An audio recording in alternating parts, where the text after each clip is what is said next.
Sinurpresa ng GMA Network Officer si Kapuso Primetime Queen Marian Rivera para sa success at positive reviews ng pinagbibidahan niyang pelikula na Balota.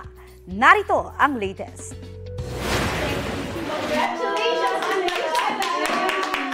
Personal na binati si Kapuso Primetime Queen Marian Rivera nina GMA Network Senior Vice President Attorney Annette Gozon Valdez, GMA Entertainment Group Senior Vice President Lilibet G. Razonable at GMA Vice President for Drama Cheryl Ching C.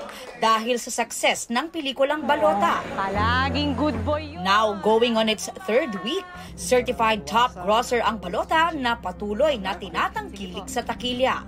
Lubos na pasasalamat sa lahat ng sumuporta at nanonood at manonood pa ng Balota. Naku, may pag-asa pa sila kasi alam ko magto-third week ang Balota. Dahil sa dami ng mga nakapanood na nagpo-post ng kanilang magagandang reviews, patuloy na pinag-uusapan ng pelikula at nadadagdagan ang mga sinihan na nagpapalabas nito.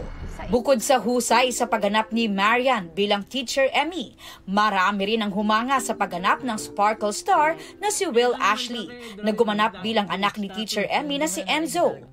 Personally, sobrang natutuwa po ako and sobrang nakaka-proud na naging parte ako nitong Balota kasi sa pinagdaanan namin, sobrang naging worth it lahat ng pagod kasi na-appreciate ng mga tao.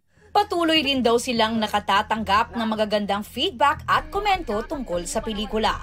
Siguro yung sinasabi nila na yung pelikula ay ang tapang para ihatid yung mensahe na gusto namin ipahatid sa kanila. At ang maganda niyan, habang nanonood sila, may realization sila na, ganito pala talaga.